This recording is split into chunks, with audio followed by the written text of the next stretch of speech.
اگر عورت بدزمار ہو اپنے سسر ساس کو بھی گالیاں دینا ہے، اس کو طلاق دینا واجب ہے؟ عموماً اس طرح کے جو لوگ ہیں وہ آپ کو ون سائیڈڈ پکچر بتاتے ہیں. وہ جو ساس اور سسر اس بیوی کے ماں باپ کے بارے میں جو کچھ مغلظات بکتے ہیں، اس کا فیڈ بیک جب آپ کو ملے تو آپ کو پتا چلے گا کہ جواب اسی کا دیا جا رہا ہے. اچھا، دجال نکلے گا. ایک روایت ملتی ہے حضرت تمیم داری کی. کون سا ایسا جزیرہ ہے جو کہ دنیا سے غائب ہے؟ ساحل ندیم صاحب بولتے ہیں کوئی پورٹل کھلے گا. قرآن و سنت کے ساتھ تباہ آزمائی کرنا ہم تو اسے جائز نہیں سمجھتے.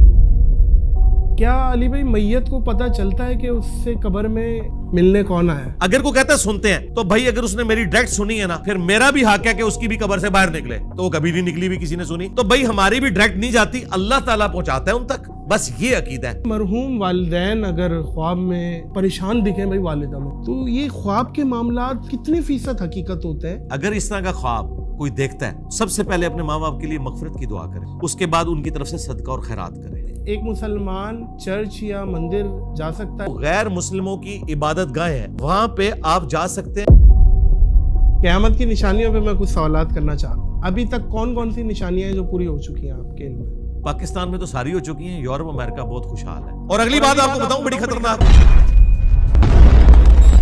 السلام علیکم معزز خواتین و حضرات، میں ہوں ناظر علی. علمی دلائل سے دیتے ہیں بہترین جواب. بہت ہی کمال کے آدمی ہیں آپ انجینئر صاحب. جزاک اللہ خیر. السلام علیکم ورحمۃ اللہ وبرکاتہ. وعلیکم السلام ورحمۃ اللہ وبرکاتہ. ولا حول ولا قوۃ الا باللہ. اللہم صلی علی محمد وعلی آل محمد. سبحان اللہ. ویلکم اگین جی ناظر بھائی، آپ کو ہماری اکیڈمی میں دوسری دفعہ جی الحمدللہ 2.0. الحمدللہ. اچھا، یہ خطبہ جو آپ دیتے ہیں، یہ ایک آپ نے ٹرینڈ، ایک ہر کسی کا الگ ہے، آپ کا اس کا مطلب کیا ہے؟ یہ جو میں نے پڑھا لا حول ولا قوۃ الا باللہ، صحیح بخاری اور صحیح مسلم دونوں کے اندر حدیث موجود ہے. صحابہ کرام علیہم رضوان کہتے ہیں کہ ہم ایک سفر میں تھے اور اپنے اپنے عقیدے کے اظہار کے لیے کوئی بلند آواز سے اللہ اکبر پڑھ رہا تھا، کوئی سبحان اللہ پڑھ رہا تھا، کوئی الحمدللہ. تو نبی علیہ السلام نے فرمایا کہ اتنی اونچی آواز میں نہ پڑھو، تم کسی بہرے اور غائب کو نہیں سنا رہے، سبحان اللہ. تم اس کا ذکر کر رہے ہو جو تمہاری سواری کی گردن سے بھی زیادہ تمہارے قریب ہے. اور پھر آپ علیہ السلام نے فرمایا کیا میں تمہیں جنت کے خزانوں میں سے ایک خزانہ نہ دوں جو میرے رب نے مجھے دیا ہے؟ وہ ہے لا حول ولا قوۃ الا باللہ. نہیں ہے طاقت نیکیاں کرنے کی اور نہ ہمت ہے گناہوں سے بچنے کی مگر اس کی توفیق سے. یعنی آپ سرنڈر کر دیتے ہیں کہ اے اللہ تیری توفیق ہے. یہ اس میں اعظم ہے لا حول ولا قوۃ الا باللہ. اس میں اللہ کا ذکر بھی ہے، اللہ کے سامنے عاجزی کا اظہار بھی ہے، اللہ کی تعریف بھی ہے. اور دوسرے نمبر پہ میں ساتھ پڑھتا ہوں اللہم صلی علی محمد وعلی آل محمد، درود شریف. کیونکہ جامعہ ترمذی میں حدیث ہے جو شخص اللہ کی حمد اور درود شریف کے ذریعے اللہ کی طرف متوجہ ہوتا ہے نا، اللہ تعالیٰ اسے محروم نہیں لوٹاتا. تو یہ دونوں کام میں یکجا کرتا ہوں. ماشاء اللہ، اللہ استقامت دے. آمین. اچھا علی بھائی، اگر عورت بدزمار ہو، مطلب اپنے سسر ساس کو بھی گالیاں دینا، ایسے ماحول ملتے ہیں میاں کی غیر موجودگی میں اور میاں اگنور بھی کرتے ہیں. یہ والا تو ایکسٹریم رن مریدی ہے نا، اور بہت زیادہ بد اخلاق ہو، آوازیں بھی باہر تک آئیں چیخنے چلانے کی، اس کو طلاق دینا واجب ہے؟ نہیں، کیوں طلاق دینی ہے میرے بھائی؟ نہیں آ رہی سمجھ اسے. ہاں جی، میں آپ کو یہ بتاؤں کہ عموماً اس طرح کے جو لوگ ہیں وہ آپ کو ون سائیڈڈ پکچر بتاتے ہیں. وہ جو ساس اور سسر اس بیوی کے ماں باپ کے بارے میں جو کچھ مغلظات بکتے ہیں، اس کا فیڈ بیک جب آپ کو ملے تو آپ کو پتا چلے گا کہ جواب اسی کا دیا جا رہا ہے. اور اگر وہ صحیح ہے ساس اور سسر ایسی سچویشن میں کہ جہاں پہ اللہ ون کرے سائیڈڈ ایسی بات ہو، ایسی بھی ہے، کیونکہ دونوں طرف ہے علی بھائی، دونوں طرف ہے. لیکن میں اس بات کو کلیئر کروں، بہت پڑھے لکھے بھی، جی میں آپ کو بتاتا ہوں، پڑھے لکھے بھی طوفان بدتمیزی جو ڈگری سمجھ کے وہ ان پڑھ جاہل بولتے ہیں کہ تمہیں کیا پتا جو ہمیں پتا ہے ہم نے. جی میں آپ کو پہلے بتاؤں، میں چونکہ اس معاشرے کا حصہ ہوں، میرے پاس فیڈ بیک آتی ہے اس حوالے سے. 80% سے زیادہ کیسز وہی ہیں جو میں آپ کو بتا رہا ہوں. یہ ابتدا جو ہے نا اس ساس اور سسر کی طرف سے ہوتی ہے کہ وہ لوگ اس کو زبانی کلامی تو بیٹی کہتے ہیں لیکن بیٹیوں والا درجہ نہیں دیتے. ٹھیک ہے، یہ تو ایک پوائنٹ آ گیا. جی نہیں، میں یہ پوری بات مکمل کروں گا، یہ پوری ڈاکٹرن ہے. جی. دوسری بات، وہی ساس اور سسر جب ان کی اپنی جوان بیٹی 10-11 بجے سو کے اٹھتی ہے نا تو وہ اپنے محلے کی عورتوں کو نہیں بتاتے کہ 10 بجے تک سوئی رہتی ہے, لیکن اپنی بہو کی یہ برائی ساری عورتوں کے ساتھ وہ کرتے ہیں. Double standard. Double standard. چونکہ انہوں نے بیٹی مانا نہیں ہے, ایک کمپٹیٹر مانا ہے, تو بھائی تیار رہے پھر کمپٹیشن کے لیے, کیونکہ قرآن میں ہے کہ برائی کا بدلہ اتنے ہی لیول کی برائی ہے. ہاں اگر تم معاف کر دو تو تمہارا اجر تمہارے رب کے حضور پکا ہو جائے گا, سورہ شورہ میں آیا. اچھا یہ میں پہلو میں اس ترتیب کور کروں گا. اب میرا سوال میں ادھر آ رہا ہوں نا سرکار, چونکہ آپ نے سوال کیا نا تو میں تو ایک طرف کا وکیل تو نہیں بنوں گا, میں نے تو دونوں طرف کی بات کرنی ہے. اچھا برائی کا بدلہ اس کے لیول کی برائی ہے, معاف کر دیں گے تو اللہ تعالیٰ اجر دے گا. اب یہ جو آپ کیس بتا رہے ہیں ایکسٹرا آرڈنری قسم کا, کہ جہاں پر ساس سسر تو بڑا اچھا رویہ رکھے ہوئے ہیں لیکن کمزور ہیں بیچارے, جی اس بیوی کو کسی پاگل کتے نے کاٹ لیا ہے کہ بغیر کسی وجہ کے وہ گالیاں نکال رہی ہے. اول تو میری اپنی زندگی میں اس طرح کی کوئی ایگزامپل رپورٹ نہیں ہوئی. علی بھائی میں آگے بتاتا ہوں, اور سرکار مجھے جواب دو. آپ کا میں نے سوال سمجھ لیا. میرا سوال تھا ہی بیسیکلی اسی پہ. یہ والا تو ایک پوائنٹ ہم نے بچپن سے سنا ہے, نہ وہ بھی نہیں سنا. والدین والا, اور بچپن سے ہم نے یہ سنا ہے کہ ماں باپ کہیں تو بیوی کو طلاق دے دو. بچپن سے آپ لوگوں نے یہ غلط بات سنی ہوئی ہے جس کا دین سے کوئی تعلق نہیں ہے. اس وقت صرف ایک بندہ ہے جس نے تھوڑی بہت آواز بلند کی, وہ مولانا طارق جمیل صاحب ہے حافظہ اللہ تعالی, لیکن انہوں نے بھی علمی دلائل کے ساتھ بات نہیں رکھی, اپنا پوائنٹ آف ویو رکھا ہے. لیکن میں قرآن و سنت کی روشنی میں یہ ساری چیزیں ڈیفینڈ کرنے کے لیے تیار ہوں کہ یہ جو آپ کو دین بتایا گیا نا, جس میں آپ کو ماں باپ ایک منی گاڈ بنا کے پیش کیے گئے ہیں اور بیوی کو ایک ولن بنا کے پیش کیا گیا, حالانکہ اسلام میں ساس سسر کا رشتہ ایگزسٹ ہی نہیں کرتا. کوئی ایک آیت, کوئی ایک حدیث بتائیں جس میں ساس سسر کے حوالے سے کوئی چیز موجود ہو, ہمیشہ ماں باپ کا ہے. اب اگلی بات, آپ نے اپنی بیوی سے اپنے ماں باپ کی اتنی ہی خدمت کروانی ہے جتنی خدمت آپ کی بیوی اپنے ماں باپ کی آپ سے کرواتی ہے. بس اسلام میں یہ تھا کہ میاں بیوی بچے یہ ریلیشن شپ ہے. جیسے ہی شادی ہوتی تھی اللہ کے خیمہ لگ جاتا تھا, وہ اپنی فیملی کو لے کے الگ ہو جاتا تھا. وہ جو خاوند ہے وہ آ کے ماں باپ کی خدمت کرے گا, یہ اس کے اوپر فرض ہے, اس کی بیوی کے اوپر فرض نہیں. وہ علیحدہ سے رہے. اس کا سلوشن میں آپ کو بتا رہا ہوں, گالی گلوچ کا طلاق نہیں حل. طلاق یہ ہے کہ اپنی بیوی کو لو, سائڈ پہ ہو جاؤ, اپنے ماں باپ کی خدمت تم کرو اور اپنے گھر کو بساؤ. ہاں یہ بالکل صحیح ہے یہ بات. اور اگلی بات آپ کو بتاؤں بڑی خطرناک, لیکن وہ ایک دل میں تو بات آئے گی علی بھائی کہ میرے ماں جی میں بتاتا ہوں آپ کو, میں تو ایٹ لیسٹ گالیاں نہیں دیتا, میں تو برا بھلا نہیں کہتا, اور وہ میرے ماں باپ کے ساتھ اس طریقے کا رویہ رکھتی ہے. دل میں تو آتا ہے, کچھ لوگوں کے نہیں آتا. ہاں جی, بات یہ ہے کہ اگر وہ کر رہی ہے نا, یہ ایک وجہ نہیں جس کے اوپر طلاق دے دی جائے. مجھے بتائیے کیا کسی بیوی نے آج تک خامن سے کھلا لیا اس بات کے اوپر کہ تو میرے ماں باپ کو گالیاں نکالتا ہے, مجھے جہیز نہ ملنے کے اوپر تانے دیتا ہے؟ وہ جاتی بھی ہے نا اپنے ماں باپ کے پاس تو اسے تسلی دی جاتی ہے کہ بیٹا صبر کرو. یہ صبر سارا عورتوں کے لیے ہے, مرد نے کوئی صبر نہیں کرنا. اچھا اور اگلی بات سنیں, وہ بیویاں جو پوری زندگی ساس سسر کی خدمت کرتی ہیں نا, ہمیشہ گالیاں کھاتی ہیں الا ماشاء اللہ. اور وہ بیویاں جو اپنے خاوندوں کو لے کر سائڈ پہ ہو جاتی ہیں, وہ ساس سسر بھی خوش رہتے ہیں ان سے, کیونکہ ان کے ساتھ انٹریکشن نہیں ہوتا, ان کی کوئی چیز سٹیک پہ نہیں لگی ہوتی. یہ پریکٹیکل ریالٹی ہے. یہ جو آپ کیس بتا رہے ہیں نا, یہ کوئی ایک ایکسٹرا آرڈنری کیس ہے. ایک مسلمان چرچ یا مندر جا سکتا ہے اگرچہ اس کا کوئی دوست ہو, اور وہ دعوت دے کہ آپ ایک دفعہ آؤ اور دیکھنے کی نیت سے کہ بھئی کیا ہو رہا ہے, کیا کرتے ہیں, ان کی ٹریڈیشن کیا ہے. اس میں تو کوئی حرج نہیں ہے, میری اس کے اوپر ویڈیو بھی ریکارڈ ہے. جب مفتی طارق مسعود صاحب مندر گئے تھے, لوگوں نے اعتراض کیا تھا, تو میری ویڈیو اس کے اوپر آئی تھی کہ مندر میں جو ایکٹیویٹیز ہو رہی ہیں نا, اس کے اوپر آپ کو ریزرویشن کر سکتے ہیں کہ آپ نے اس کا حصہ نہیں بننا. باقی اگر آپ عبرت حاصل کرنے کے لیے, تو قرآن میں جگہ جگہ آیا سیرو فی الارض, پھر ساتھ یہ بھی آیا کہ تم زمین میں گھوم پھر کے دیکھو, سیرو فی الارض, کہ کتنے ہی جو قلعے تھے وہ ویران ہو چکے ہیں, کتنے ہی کنویں تھے جو اس وقت خشک ہو چکے ہیں. اس سے تم نے عبرت حاصل کرنی ہے. اسی طریقے سے جو غیر مسلموں کی عبادت گاہیں ہیں, وہاں پہ آپ جا سکتے ہیں عبادت کرنے کے لیے نہیں ان کے طریقے پہ, بلکہ وہاں پہ آپ نالج کے طور پہ, اس میں کوئی حرج نہیں ہے. آپ دیکھیں آیا صوفیہ کھولا ہے نا ٹرکی والوں نے, جی ترکیے والوں نے, تو وہاں پہ جمعے کی نماز ہوتی ہے نا, جیزس کرائسٹ کی جو سامنے تصویر ہے نا, اس کے آگے وہ پردہ لٹکاتے ہیں. جی جی جی ہاں. جی میں اور نماز پڑھتے ہیں. بالکل ٹھیک ہے, نماز پڑھ لی, اس کے بعد پردہ انہوں نے ہٹا دیا. ہاں نماز اس حالت میں نہیں ہوگی کہ سامنے آپ کی تصویر ہو, کیونکہ ظاہر ہے وہ تعظیم کی نیت سے تصویر بنی ہوئی ہے. تو وہ انہوں نے اس کو مینیج کیا. اس طرح کے کوئی معاملات ہوں نا وہ آپ ٹیلر میڈ کر سکتے ہیں.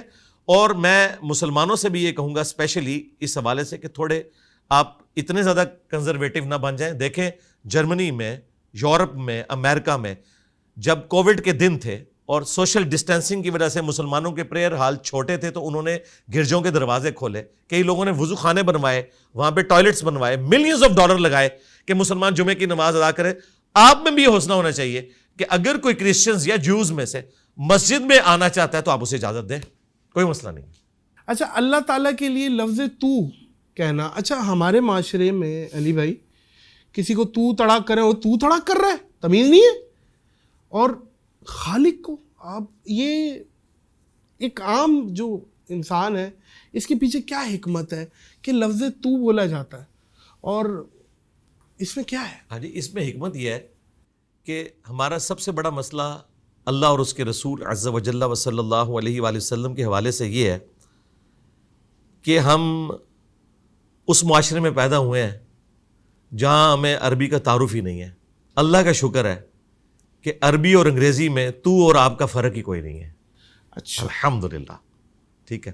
لہٰذا یہ ہے ہی سارا ڈرامہ بازی, آپ اور تم, یہ ڈرامہ ہے. ٹھیک ہے, اللہ تعالیٰ نے جو اپنے لیے زبان چوز کی ہے نا, اس میں آپ اور تم کا فرق ہی نہیں.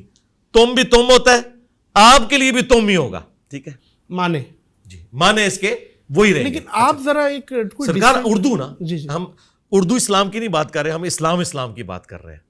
یہ مولانا مودودی رحمۃ اللہ علیہ نے بڑی پیاری بات کی تھی کہ سب کانٹیننٹ انڈیا, پاکستان, بنگلہ دیش کے مسلمانوں نے اسلام نہیں قبول کیا, اسلام نے انہیں قبول کر لیا ہوا ہے.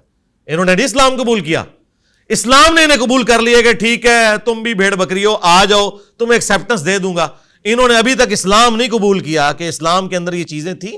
تو یہاں آ جائیں, تو اور تم میں اور آپ میں کوئی مسئلہ نہیں ہے, آپ یہ استعمال کر سکتے ہیں. اور یاد رکھیے گا, تو شمع رسالت ہے. اعلیٰ حضرت نے کئی نعتوں میں تو اور تڑا, جو یہ تو تڑا ہی کہتے ہیں نا, استعمال کیا, کوئی فرق نہیں پڑتا بھائی.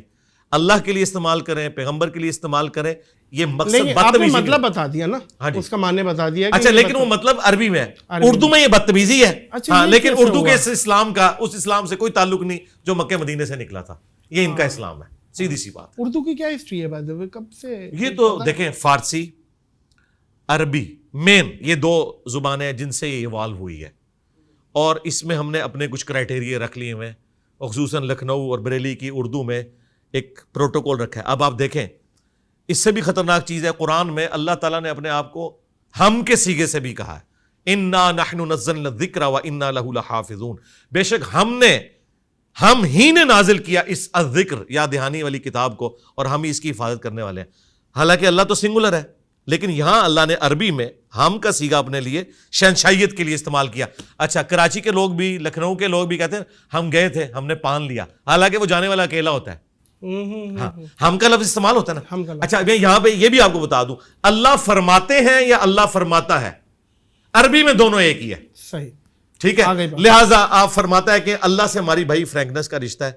اللہ تعالیٰ فرماتا ہے کہ مت کہو تم اپنے آپ کو کہ تم بہت پرہیزگار ہو, وہ تو تمہیں اس وقت سے جانتا ہے جب تم ماں کے پیٹ میں ایک جنین تھے.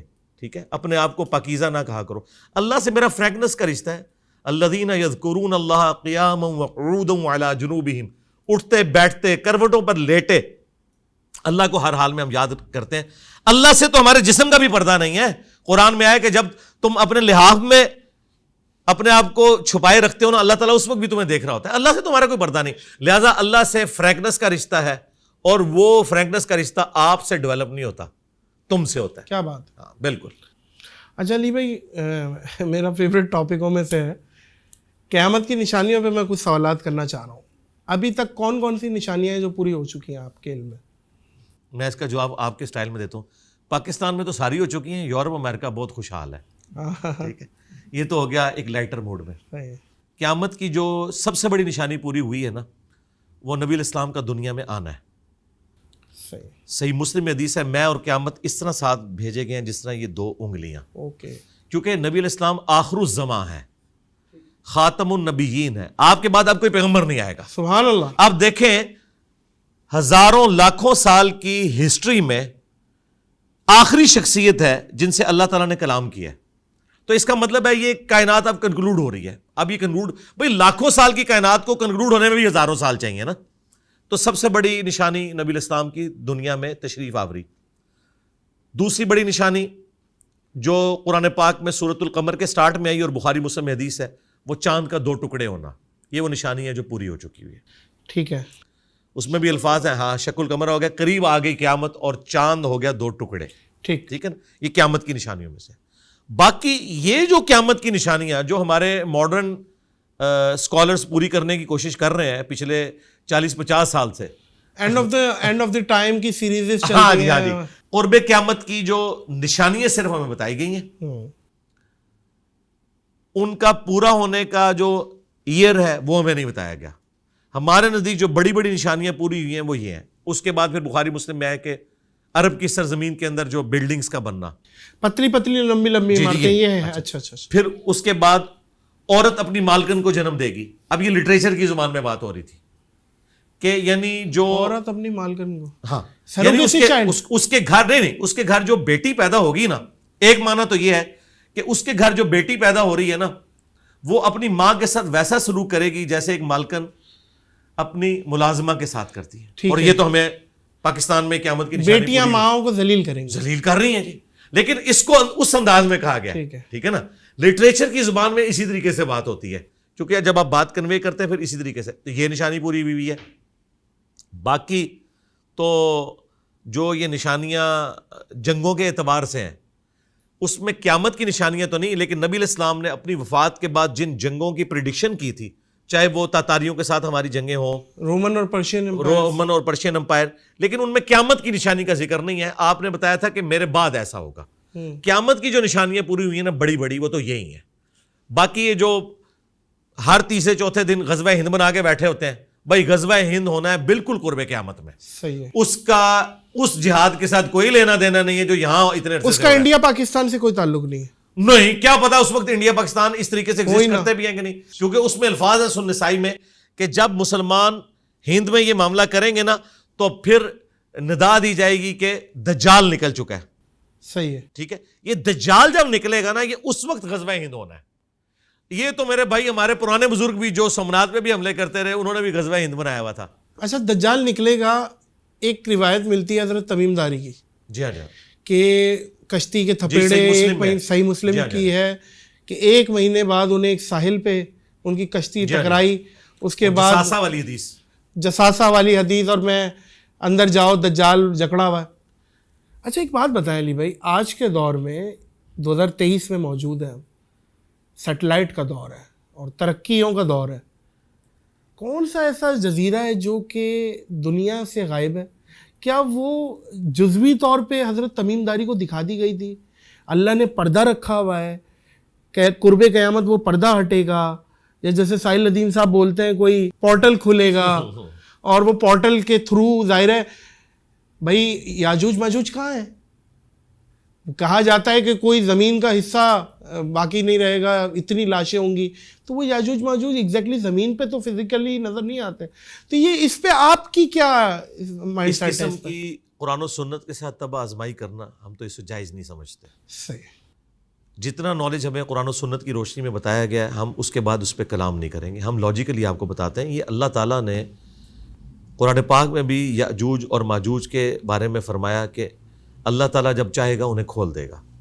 جب تک اللہ تعالیٰ نے نہیں کھولا ان کو, چاہے وہ اس پلانٹ ارتھ پہ بھی ایگزسٹ کرتے ہوں, پردے میں رہیں گے, کسی فزیکل انسٹرومنٹ کے ذریعے آپ اسے ڈیٹیکٹ نہیں کر سکتے. اچھا اس کے میں آپ کہیں گے اس کا ثبوت, میں آپ کو ثبوت دیتا ہوں. مجھے بتائیں, صحیح مسلم میں حدیث ہے کہ نبی علیہ السلام نے شب معراج بیت المقدس میں تمام انبیاء کی امامت فرمائی. باقی انبیاء تو برزخی طور پر آئے تھے, دنیا سے تو جا چکے تھے, ان کے بارے میں تو آپ کہہ سکتے ہیں کہ وہ فزیکل نہیں تھا بلکہ ایک برزخی معاملہ تھا, خواب بھی نہیں تھا لیکن برزخی معاملہ تھا. نبی علیہ السلام تو اس دنیا میں سے گئے تھے نا بیت المقدس میں, سمجھ گیا. اچھا اب ایک شہر کے اندر 1.25 لاکھ بندہ اکٹھا ہو جائے اور وہ وہاں تو حال چال مچ جانی چاہیے, یروشلم میں تو چند سینکڑوں کی آبادی تھی, صحیح 1.25 لاکھ بندہ کہاں تھا؟ اس مسجد میں 1.25 لاکھ بندہ آ سکتا تھا؟ مجھے بتائیں, آج بھی نہیں آتا. ہاں یہ موڈ ہے, برزخی موڈ ہے. اچھا ٹھیک ہے, اب یہ اللہ تعالیٰ کے پردے ہیں, خدا کے لیے انہیں فزیکل ان پردوں سے نہ کریں. اگر وہ اس طرح کی چیزیں کسی کو دکھائی گئی ہیں نا, جس طرح کہ صحیح مسلم میں آتا ہے کہ ایک صحابی کہتے ہیں کہ میں سورۃ الکہف کی تلاوت کر رہا تھا تو ایک صاحبان بالکل میرے قریب آیا, میرا گھوڑا بھی بدک گیا. نبی علیہ السلام کو جب بتایا تو کہا کہ فرشتے تھے. ٹھیک ہے, اب اس وقت ان کو ایک دفعہ ایکسپیرینس ہوا, ورنہ ہر بندہ تو اس طرح فرشتے نہیں دیکھتا, ایسے تو نہیں ہو سکتا. اسی طریقے سے صحیح مسلم میں حدیث ہے, عمران بن حسین ایک صحابی تھے, وہ فرشتوں کا سلام سنا کرتے تھے, دیکھا انہوں نے بھی نہیں. تو یہ اللہ تعالیٰ اس طرح کے معاملات کرتا ہے, یہ جزوی معاملات ہیں. یہ نہیں آپ کہیں گے کہ میں قبر کے اندر کیمرہ لگا لوں تو مجھے جو ہے وہ منکر نکیر نظر آئے, ایسا نہیں ہوگا. وہ اس فزیکل ورلڈ سے تعلق نہیں رکھتی. یہ علم غیب سے متعلقہ چیزیں ہیں, اور علم غیب کا جو معاملہ ہے یہ نبی علیہ السلام کے بتانے پر ہم نے اس پہ عقیدہ رکھا ہے. اللہ تعالیٰ اپنے پیغمبروں کو علم غیب دیتا ہے اور وہ اس کی خبر امت تک پہنچاتے ہیں.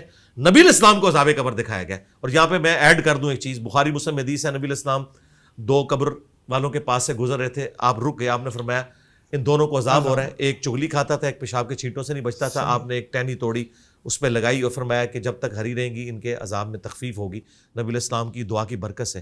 اب مجھے بتائیں, صحابہ میں سے تو کسی کو نہیں نظر آیا. جو صحابہ نبی علیہ السلام کی صحبت میں رہتے تھے انہیں وہ عذاب قبر نظر نہیں آیا. اس سے بڑھ کر مسلم میں حدیث ہے, میں نے ارادہ کیا کہ اللہ تعالیٰ تمہیں یہ عذاب قبر سنوا دے, دکھا نہیں, لیکن میں نے ارادہ ترک کر دیا ورنہ تم اپنے مردے دفنانا چھوڑ دو گے. یار اگر ابو بکر, عمر, عثمان و علی کو عذاب قبر حضور کے ساتھ رہتے ہوئے نظر نہ آئے, علم غیب کا تعلق صرف پیغمبر تک ہے. بے شک بے شک. اچھا یہ بتائیے گا کہ جب دجال آ گیا, یاجوج ماجوج آ گئے, ساری چیزیں, اس زمانے میں ٹیکنالوجی اٹھ چکی ہے, ٹیکنالوجی کسی بھی طریقے سے ختم ہوئی ہے, تباہ ہوئی ہے. جو اٹامک بمز ہیں, گنز ہیں, جو بھی عام سب ختم ہو گیا.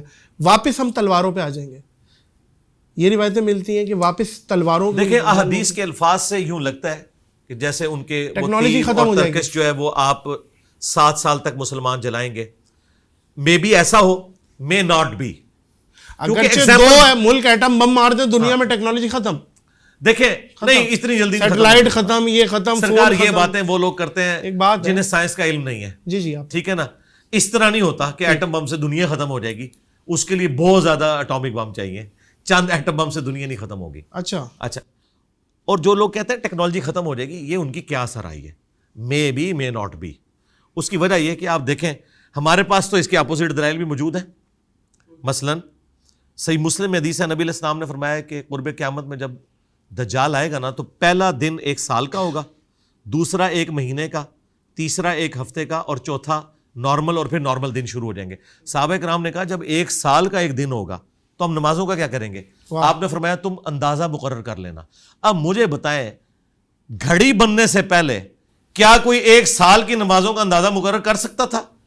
لیکن آج گھڑی کی برکت سے ہم 24 گھنٹے کا دن رات کرتے ہیں, سورج افق کے الانگ یوں چلتا ہے, آپ عشاء کی نماز پڑھ رہے ہوتے ہیں. ٹھیک ہے, تو بات یہ ہے کہ اس طرح کے ورڈکٹس دینا کہ یہ ہو جائے گا وہ ہو جائے گا, بھائی جب تک ہوتا نہیں ہے ہم کوئی رائے نہیں قائم کر سکتے. اور میں آپ کو ایک اور بات بتاؤں, جو صحیح مسلم میں قتل دجال والی حدیث ہے, اس میں الفاظ ہیں کہ حضرت عیسیٰ ابن مریم کے سانس سے وہ پگھلے گا, اور عیسیٰ ابن مریم مقام لد پہ اسے قتل کریں گے. مقام لد پہ 60s میں آ کے اسرائیل نے انٹرنیشنل ایئرپورٹ بنایا, اور لوگ حیران تھے کہ یہاں پہ آ کے اس گاؤں میں بنایا, اس سے پہلے نہیں ایگزسٹ کرتا تھا. وہی ایگزیکٹلی جی, عین ممکن ہے کہ وہ اپنے چارٹر طیارے میں بھاگنے کی کوشش کرے اور عیسیٰ ابن مریم اس پہ میزائل مارے, جس کو نبی علیہ السلام نے تیر سے تشبیہ دی ہے, کیونکہ پھینکے ہوئے ہتھیار ہے نا, تیر آپ میزائل بھی کہہ سکتے ہیں. نبی علیہ السلام جس لینگویج میں بات کرتے تھے نا, وہ ان کے زمانے کی لینگویج تھی. آج کے زمانے میں اس کو ٹرانسلیٹ کرنے کے لیے نبی علیہ السلام نے اسی زمانے کی لینگویج کو استعمال کرنا ہے. آپ آج کے زمانے کی لینگویج نہیں یوز کر سکتے تھے, ورنہ آپ کی جو بیست خاصہ تھی جن لوگوں کی طرف, انہیں تو وہ کمیونیکیشن گیپ تھا. یہ جو لوگ اعتراض کرتے ہیں نا جی قرآن کی جو لینگویج, بھی قرآن اس لینگویج میں بات کرے گا جو اس زمانے کی لینگویج تھی, اس کو ہم نے انٹرپریٹیشن اس کی کرنی ہے. جیسے سورۃ الانفال میں ہے کہ پلے ہوئے گھوڑے تیار رکھو جہاد کے لیے. اب مجھے بتاؤ کہ اس سے کیا ہم یہ رزلٹ نہیں نکالیں گے کہ ہم نے جدید اسلحہ تیار رکھنا ہے؟ اچھا، سورۃ الانفال میں اللہ تعالیٰ نے فرمایا کہ پلے ہوئے گھوڑے تیار رکھو جہاد اور قتال کے لیے. تو اس کو آج کے دور میں آپ یہ ٹرانسلیٹ کریں گے کہ آپ نے جدید اسلحہ تیار رکھنا ہے. اب اس زمانے میں تو یہی لینگویج تھی. بخاری مسلم میں حدیث ہے، آگاہ ہو جاؤ طاقت پھینکے ہوئے ہتھیاروں میں ہے، آگاہ ہو جاؤ طاقت پھینکے ہوئے ہتھیاروں میں ہے. تو سرکار منگولوں نے اتنی بڑی امپائر پھینکے ہوئے ہتھیاروں سے کی ہے. وہ تیر انہوں نے ڈیزائن کیے تھے. یہ تیر کے جو ماڈرن ڈیزائن ہے نا، یہ انہوں نے کیے تھے جو ٹیڑھے نہیں ہوتے تھے. اس کے پیچھے آپ نے دیکھا انہوں نے ونگز لگائے ہوتے ہیں، اس کی وجہ سے وہ ادھر ادھر نہیں جاتے. اور آج میزائل ٹیکنالوجی پھینکے ہوئے ہتھیار ہے. آج آپ کے پاس میزائل نہ ہو، آپ کا ایٹم بم کسی کام کا نہیں ہے. آپ جہازوں کے ذریعے ایٹم بم نہیں پھینک سکتے. جہاز ٹارگٹ ہو سکتے ہیں کیونکہ ان کی سپیڈ اتنی نہیں ہوتی ہے جتنی سپیڈ میزائلوں کی ہے. لہٰذا نبی علیہ السلام کی بات آج بھی ویلڈ ہے کہ طاقت پھینکے ہوئے ہتھیاروں میں. سبحان اللہ، الحمدللہ. سبحان اللہ. اچھا، میدان محشر کس ملک میں لگے گی؟ عرفات بھی کہا جاتا ہے مکہ میں، اور شام میں بھی غالباً ایک جگہ ہے، عرفات اسے بھی کہتے ہیں. ایگزیکٹلی کیا ہے جو مکہ کا عرفات ہے وہ بڑی کی جائے گی جگہ کو، وہی جگہ ہے یا کوئی اور کیا ہے؟ قرآن پاک میں اللہ تعالیٰ نے فرمایا کہ قیامت والے دن ہم اس زمین کو ایک دوسری زمین سے بدل دیں گے. اچھا، ہاں، مراد یہ کہ اس کی حالت بدل جائے گی اور یہ بالکل فلیٹ ہو جائے گی. بھائی جب یہ زمین بالکل فلیٹ ہو جائے گی، فلیٹ یہ وہ والی نہیں جو بالکل آپ جس کو عام زبان میں فلیٹ کہتے ہیں، مراد یہ کہ یہ پہاڑ روئی کی طرح اڑ جائیں گے، سمندروں کے پانی ایویپوریٹ ہو جائیں گے، ایک چٹیل میدان ہی سارے کا سارا بن جائے گا، پورے کا پورا سفیر. اس میں میرے بھائی خواہ عرفات میں ہو یا شام میں ہو، پورے کا پورا میدان ایک ہی ہے. جہلم بھی میدان ہوگا، کراچی بھی میدان ہوگا اور عرفات بھی میدان ہوگا. صرف عرفات کے اندر تو پوری انسانیت نہیں آ سکتی، ظاہر ہے انسانی ہسٹری میں. ہاں، اس کو ایک مرضی پوائنٹ کے طور پہ بتایا گیا، باقی ظاہر ہے یہ پوری زمین ہے. اچھا علی بھائی، حضرت عیسیٰ علیہ نبی کو زندہ اٹھانے کے پیچھے حکمت جو سمجھ میں آتی ہے آپ کے نزدیک، آپ کو کیا لگتی ہے؟ زندہ اٹھایا گیا، اب دیکھیں حضرت عیسیٰ اب بھی آئیں گے اور دجال جیسی پاور جس سے کوئی مقابلہ نہیں کر سکتا وہ پگھلے گا، اور حضرت عیسیٰ اتنے پاورفل ہیں. تو اس وقت بھی جو ان کے خلاف تھے تو پاور تو ہو سکتی تھی، بہت ساری چیزیں ہیں، لیکن ول آف گاڈ ہے، ظاہر ہے اس پہ بات اس پہ تو ہم کر نہیں سکتے. لیکن جو حکمت ہمیں سمجھ میں آتی ہے اٹھانے کی، اور حضرت عیسیٰ ایگزیکٹلی ہیں کہاں پہ، یہ بتاتے ہیں. 2 پوائنٹ. پہلی بات تو یہ ہے کہ عیسیٰ ابن مریم کا اٹھایا جانا اس سے زیادہ حیران کن چیز ان کی معجزانہ پیدائش ہے. صحیح ہے، بالکل ٹھیک ہے.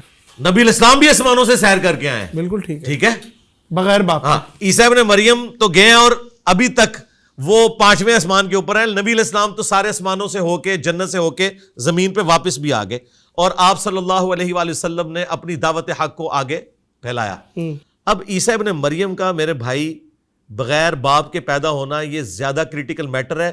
اسی کی وجہ سے یہودی ان کو آؤٹ آف ویڈلاک کہتے ہیں، اور کیا کچھ گالیاں عیسیٰ ابن مریم کو دی گئیں اس وجہ سے، جبکہ قرآن کہہ رہا ہے کہ ہم نے مریم اور ان کی اولاد کو جہان والوں کے لیے نشانی بنایا. لہذا یہ کلیئر کریں کہ ان کا آسمانوں پہ اٹھایا جانا یہ کم حیران کن بات ہے، زیادہ حیران کن بات بغیر باپ کے ان کا پیدا ہونا ہے. اب آ جائیں اس کی حکمت کیا ہے. ایک تو ول آف گاڈ ہے کہ اللہ تعالیٰ نے اس وقت اپنی اس سنت کو ایگزیکیوٹ نہیں کیا جو اللہ تعالیٰ کی سنت ہے کہ رسولوں کے مقابلے پہ جب کوئی آتا ہے تو اللہ تعالیٰ اسے تباہ و برباد کرتا ہے. قوم شعیب کو عذاب دیا گیا، قوم ہود کو، قوم صالح کو یہاں نہیں دیا گیا، یہاں عیسیٰ ابن مریم کو اٹھا لیا گیا. صحیح ہے، شاید قیامت میں لانا ہے، قیامت میں لانا ہے. اور انہی یہودیوں کی اولاد جنہوں نے اپنی روش ابھی تک نہیں چھوڑی، ان سے آ کے بدلہ لینا ہے. اور اس وقت تو ان کے جرائم جو ہیں وہ اپنی ایپکس کو پہنچے ہوئے ہوں گے. صحیح ہے.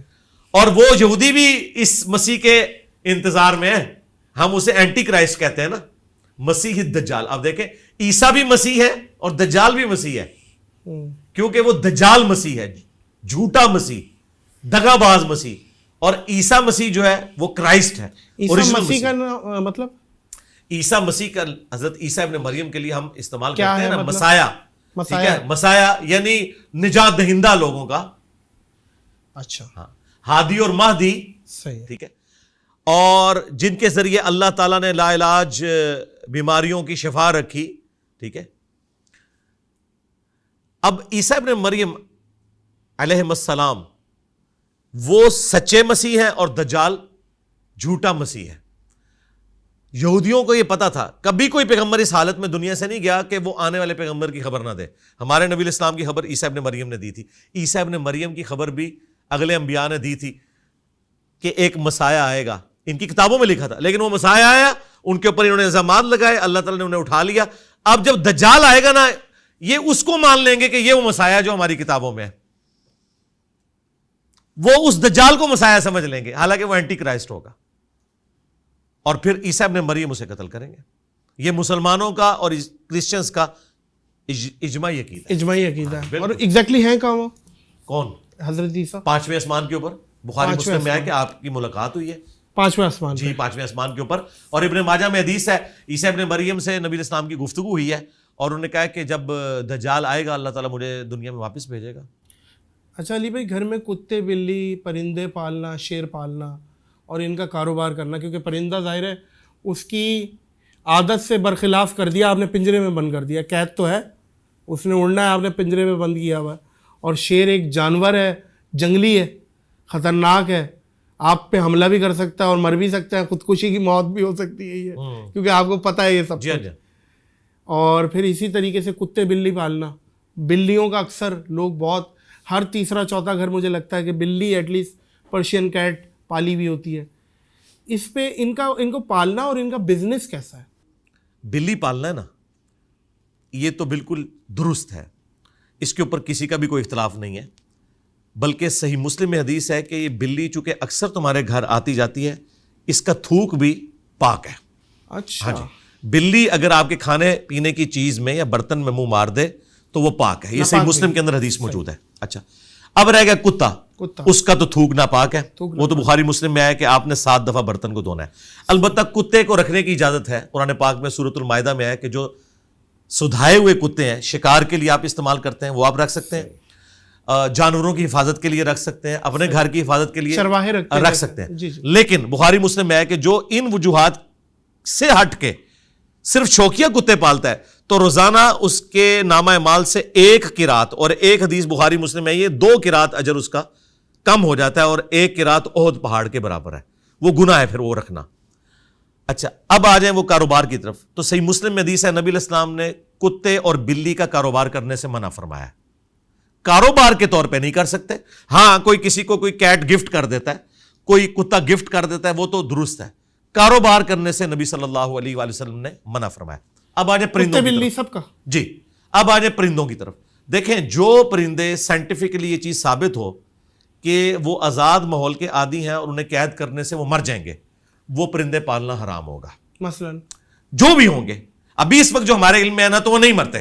یہ پہاڑی طوطا ہو گیا, جی جی, یہ بہت ڈیمانڈ ہے. نہیں مرتے, وہ نہیں مرتے. میں آپ کو بتاتا ہوں, اب مثال کے طور پہ, یہ جو آپ کو پتا ہے پچھلے دنوں مودی نے بھی وہ 12 لیپرڈز خریدے تھے, بلکہ چیتاز لیے ہیں افریقہ سے, وہ پوری ایک کمپین چلائی. وہ مر گئے, ان میں سے تقریباً آدھے مر چکے ہیں. اور ایک چیتا جو ہے نا, اسے تقریباً 10 کلومیٹر کا ایریا چاہیے سروائیو کرنے کے لیے. اس سے بھی کام ہوگا تو مر جائے گا. تو اس طرح کی چیز آپ پنجرے میں نہیں پال سکتے. اچھا, شیر کے بارے میں ہمارا ایکسپیرینس ہے کہ اسے آپ پنجرے میں رکھیں, اس کو کوئی فرق نہیں پڑتا. اس کو آپ گوشت کھلاتے رہیں, وہ زندہ رہتا ہے, اس کی زندگی میں کوئی فرق نہیں پڑتا. شیر آپ ٹھیک ہے پنجرے میں اگر شوقیہ پالنا چاہتے ہیں, لیکن وہ تمام پریکاشنز جو ہیں, یہ نہ ہو جس طرح یہ اگلے دن وہ ایک شیر کسی سے چھڑوا کے رسی یا اس کی وہ زنجیر نکل گیا اور وہ خطرہ بن گیا. حالانکہ پاکستان میں قانون بنا ہے کہ آپ نے شیر کو اگر علاج کے لیے بھی موو کرنا ہے نا, تو پورے پروٹوکول کے اندر وہ ہوگا, سیکیورٹی سارے میئرز لیے جائیں گے. تو وہ جانور جو قید کرنے سے مر سکتے ہیں اور وہ آزاد ہی رہنا چاہتے ہیں, باقی تو آپ ہر جانور کو کہیں. اب میں آپ کو بتاؤں, گائے جو ہے جو آپ پالتے ہیں یہ بھی آزاد پھرتی ہیں, مرغے بھی ہیں جنگلوں کے اندر رہ رہے ہیں, تو آپ ان کو حرام کہتے ہیں کہ نہیں. وہ صرف جانور حرام ہوگا جو واقعی پالنے سے مر سکتا ہے. اور اگر آپ اس کی خوراک پوری کر رہے ہیں, مثلا طوطے ہیں, یہ بھی آزاد ہیں, لیکن طوطے ہم نے دیکھے لوگوں کے پاس, لوگوں کے بوڑھے مر جاتے ہیں, طوطے پھر بھی زندہ رہتے ہیں. اتنی لمبی لمبی عمروں کے طوطے لوگوں نے پالے ہوئے, ٹھیک ہے, تو طوطے بھی آپ پالیں, کوئی مسئلہ نہیں ہے. البتہ یہ حدیث یاد رکھیں, بخاری مسلم دونوں میں حدیث ہے, ایک نیک عورت تھی, اس نے ایک بلی کو قید کر دیا اور وہ کھانا پینا اس کا چھوٹ گیا, وہ مر گئی. نبی الاسلام نے فرمایا وہ جہنم میں ہے, ایک صرف بلی کے قتل کی وجہ سے.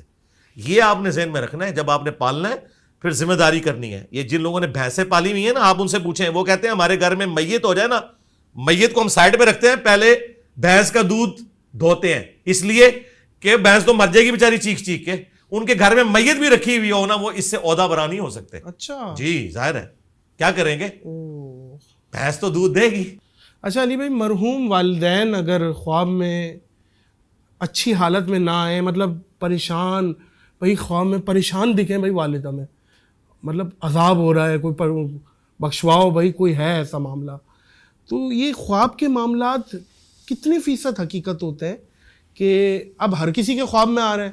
کوئی خواب کی تعبیر کی کتابیں تو گھر پہ ہیں نہیں کہ وہ نکالیں وہاں سے, تو کیا ہے اس کا معاملہ؟ خواب میں دیکھ لیا بھائی پریشان ہے, بھائی وہ میت پہ عذاب ہو رہا ہے, may be may not be, اس کی وجہ یہ ہے کہ بخاری مسلم میں حدیث ہے کہ خواب 3 قسم کے ہیں, اللہ کی طرف سے, شیطان کی طرف سے, اور نفس کی طرف سے بھی ہو سکتا ہے کہ آپ نے کوئی چیز سوچی اور وہ آپ کو نظر آ گئی. لیکن بخاری مسلم میں حدیث ہے جب برا خواب دیکھو نا تو بائیں طرف 3 دفعہ تھوک دو, یعنی فزیکلی نہیں تھوکنا, صرف اپنے منہ کے ذریعے. برا خواب دیکھو, برا خواب دیکھو. اچھا اب یہ جو اس قسم کے, اعوذ باللہ من الشیطان الرجیم پڑھ لیں. اچھا اب اس قسم کے جو خواب ہے نا, ان میں اسٹریٹ اوے اگر اس طرح کا خواب کوئی دیکھتا ہے, سب سے پہلے اپنے ماں باپ کے لیے مغفرت کی دعا کرے, صحیح, اس کے بعد ان کی طرف سے صدقہ اور خیرات کرے. صحیح, یہ بہت ضروری ہے, یہ حق ہے ماں باپ کیا, تمام مسلمانوں کا.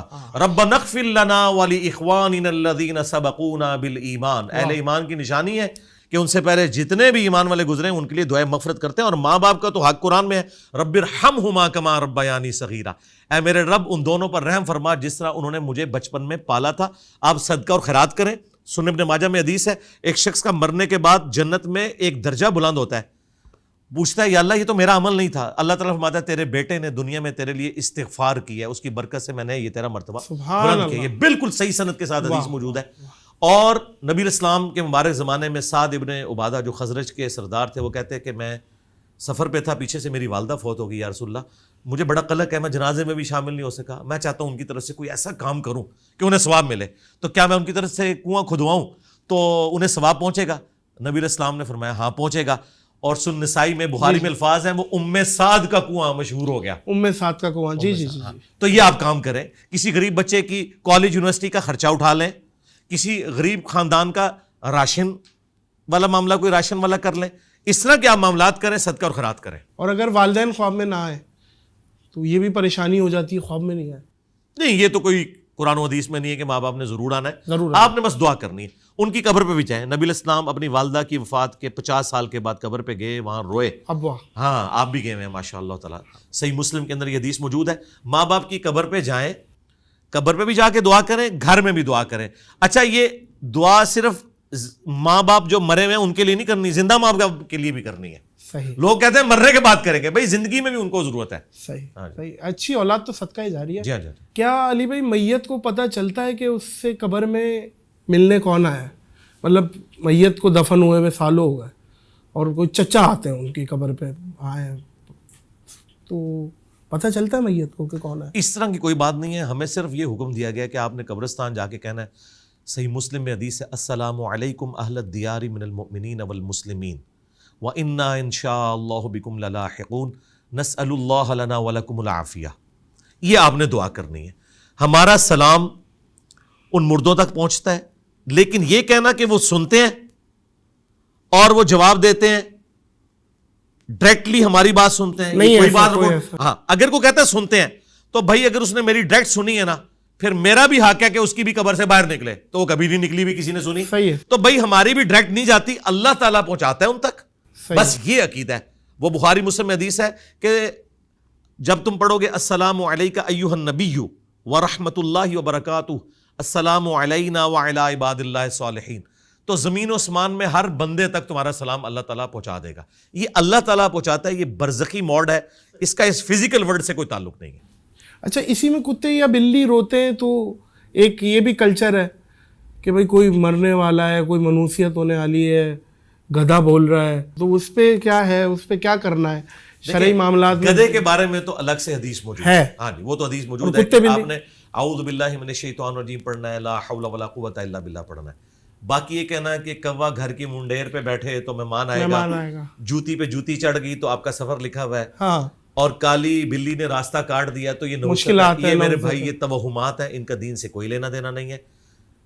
یا تو کوئی چیز ہاتھ میں خارش ہو رہی ہے پیسہ آئے گا, جی, یا تو وہ چیز قرآن و سنت سے ثابت ہونی چاہیے یا سائنٹیفک فیکٹس کے ذریعے ثابت ہونی چاہیے. صحیح, کئی چیزیں سائنٹیفک فیکٹ سے بھی ثابت ہیں. مثال کے طور پر یہ بندر ہے, ان کی کمیونٹی میں ہلچل مچنی شروع ہو جاتی ہے جب زلزلہ آنے والا ہوتا ہے.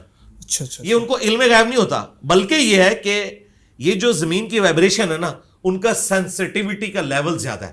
آپ کو پتا ہے ہاتھی زمین پر پاؤں مار کے نا 40 کلومیٹر دور تک کمیونیکیشن کرتا ہے.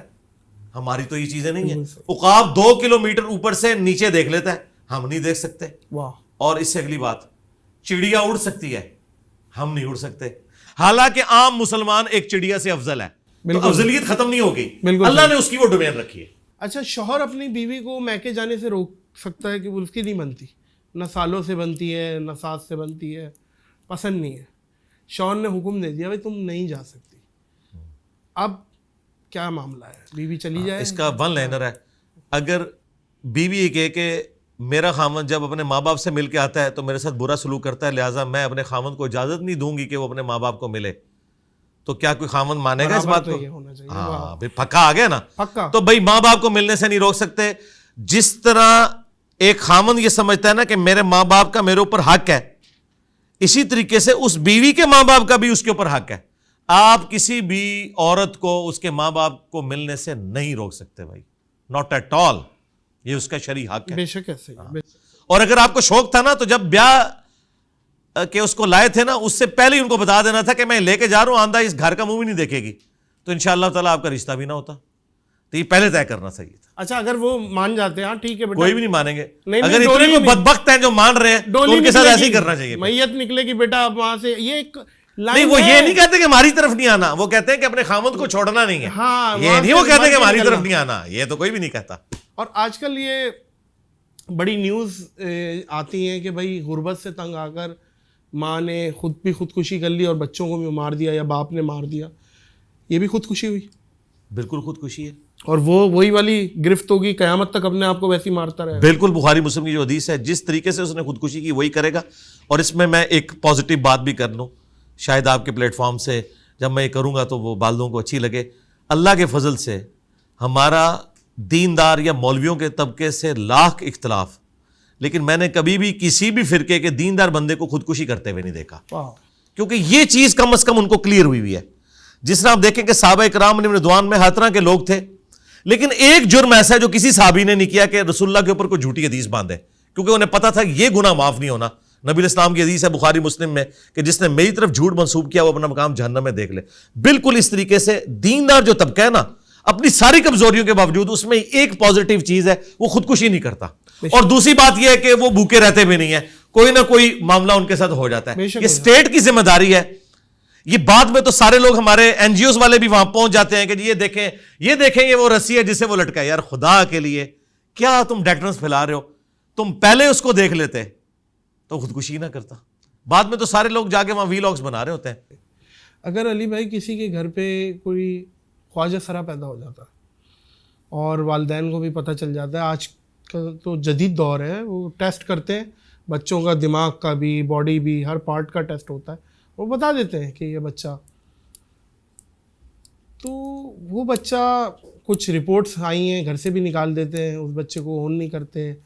ایسی سچویشن میں کیا معاملہ ہے, کیا کیا جائے؟ بہت ظلم کرتے ہیں نہیں ماں باپ. مجھے بتائیں, انہی ماں باپ کے گھر جب ایک معذور بچہ پیدا ہوتا ہے جو ذہنی طور پہ معذور ہوتا ہے, کیا اس معذور بچے کو آج تک کسی نے نکالا ہے؟ پیار کرتے ہیں, سب سے پیار کرتے ہیں جی. اس سے تو یہ بہتر کنڈیشن میں ہے, یہ آپ کے سارے کام کر سکتا ہے, ٹھیک ہے, اس سے 1 کروڑ گنا یہ بہتر بچہ اللہ نے آپ کو دیا. آپ اللہ کا شکر ادا کریں کہ یہ آیا. وہ اگر بچہ آتا کہ جو 17-18 سال کا بھی ایک بوڑھی ماں کو اٹھا کے پیشاب کروانے کے لیے خود ٹوائلٹ لے کے جانا پڑتا, اس سے تو یہ بہت اچھی کنڈیشن میں. میں تو کہتا ہوں اگر کسی کے ساتھ ایسا معاملہ ہے تو وہ کبھی اس چیز کو کمپیئر کرے تو وہ اللہ کا شکر ادا کرے کہ اللہ تعالیٰ نے اس سے بڑی آزمائش سے اسے نکال لیا. اچھا سلوک کرے. باقی جو آپ کہہ رہے ہیں پتہ چل جاتا ہے, بالکل بچپن میں خود بخود پتہ چل جاتا ہے بغیر میڈیکل ٹیسٹ کے بھی, جو بالکل ایکسٹریم اس طرح کے جو معاملات ہوتے ہیں. ماں باپ کو چاہیے ان کے ساتھ اچھا سلوک کریں, وقت کے ساتھ انہیں ایجوکیٹ کریں اور انہیں معاشرے میں جو نارمز ہیں وہ سکھائیں. اور یہ جو ہمارا سب کانٹیننٹ کا معاشرہ ہے نا, اس کے اندر تو اسکول کالج میں تو ان کو داخل کروانا ان کے اوپر ظلم ڈھانے کے مترادف ہے. یورپ امریکہ کے اندر باقاعدہ بچوں کی ٹریننگ ہوتی ہے, وہ بلی نہیں کرتے کسی اس طرح کے بچے کو, وہاں پہ ہراسمنٹ نہیں کی جاتی ہے. یہاں تو ہراسمنٹ کرنا شروع کر دیتے ہیں. ایجوکیشن کی ضرورت ہے. بہرحال ماں باپ کی ذمہ داری ہے کہ بجائے ان کو اس کمیونٹی کے حوالے کر کے کہ وہ برائی میں مبتلا ہو جائیں, خود ان کی ٹریننگ کریں اور اچھے طریقے سے اپنے معاملات کو لے کے چلیں, اور ان کی خدا کے لیے شادی نہ کریں. میں اپنے قریبی لوگوں میں ایسے لوگوں کو جانتا ہوں جنہوں نے شادی کر دی ہے, اب وہ شادی ہو گئی, بعد میں پتہ چلا وہ پوری زندگی عورتیں وہ مظلومیت کی زندگی گزارتی ہیں, اتنا ظلم کرتے ہیں. تو یہ شادی اسٹیبلش ہی نہیں ہوتی, فوراً سے پہلے یہ خلا والا معاملہ کرنا چاہیے. اچھا, گھریلو جھگڑوں پہ اکثر قرآن کی قسم اٹھا لیں اور قرآن کو اٹھا لینا اپنے آپ کو سچا ثابت کرنے کے لیے, اور سامنے والی پارٹی کو بھی پتہ ہوتا ہے یہ جھوٹ ہے, لیکن پھر بھی لوگ اپنی عزت بچانے کے چکر میں اللہ ماشاء اللہ لیکن وہ پھر بھی اٹھا لیتے ہیں. ایسے میں وٹنس ہوں ایسے بہت سارے واقعات کا جنہوں نے اٹھایا اور ہمیں پتہ ہے کہ جھوٹا اٹھایا ہے, لیکن ہم ظاہر قرآن کی تعظیم کے لیے ہم اسے اب سچا مان لیں گے. ٹھیک ہے بھائی, آپ کیا سمجھتے ہیں یہ گھریلو مسئلے پہ قرآن مجید کی قسمیں اٹھا لینا اور قرآن مجید کو لے آنا بیچ میں؟ دیکھیں, اگر تو کوئی شخص ڈیمانڈ کرتا ہے نا کسی سے کہ تم قرآن اٹھا کے گواہی دو اس معاملے میں اور میں تمہاری گواہی کو تسلیم کر لوں گا, تو اس میں کوئی ممانعت نہیں ہے, کسی کے نزدیک بھی نہیں ہے. ظاہر ہے کہ اللہ تعالیٰ کی کتاب کی ایک رسپیکٹ ہے نا, اور یہ شروع سے نارمز رہی ہیں عدالتوں کی, اس میں کوئی حرج والی بات نہیں ہے. مسئلہ ہے جھوٹا قرآن اٹھانا. اب اگر اس نے قرآن اٹھا لیا, اب اسے آپ نہ کہیں کہ تو نے جھوٹا اٹھایا, تم نے ڈیمانڈ کی تھی نا, اب ماننا ہے, ہاں تو مانے اب آپ. بالکل ٹھیک ہے. اچھا, اگر آپ مجھ سے پوچھیں تو بھائی میں تو کسی کے قرآن اٹھانے کو نہیں مانتا, میں تو کہوں گا بھائی دلائل کے مطابق فیصلہ کیا جائے, جو حق پہ ہے اسے اس کا حق ملنا چاہیے. یہ نہیں ہے کہ بندہ فراڈی اور وہ قرآن اٹھا لے تو ٹھیک ہو گیا. اگر قرائن بتا رہے ہیں اور ثبوت سے ایک چیز ثابت ہو جاتی ہے, پھر اس کے قرآن اٹھانے کو نہیں مانا جائے گا بالکل. لیکن چونکہ لوگ خود ڈیمانڈ کرتے ہیں نا کہ یہ قرآن اٹھا لے میں مان لوں گا, تو پھر اسے آپ پیچھے نہیں ہٹنا چاہیے. لیکن قرآن اٹھانا اس چیز کی دلیل نہیں ہے کہ عدالت اسے قبول کر لے کہ چونکہ اس نے قرآن اٹھا لیا, گرچہ سی سی ٹی وی کیمرے میں یہی موبائل چوری کرتے ہوئے نظر آ رہا ہے, ٹھیک ہے جی, یا ڈی این اے کی رپورٹ بھی بتا رہی ہے کہ یہی تھا, تو چونکہ اس نے قرآن اٹھا لیا تو مان لوں, اس کی کوئی قرآن کے اعتبار سے یہ تو توہین کرنا ہے قرآن پاک کی.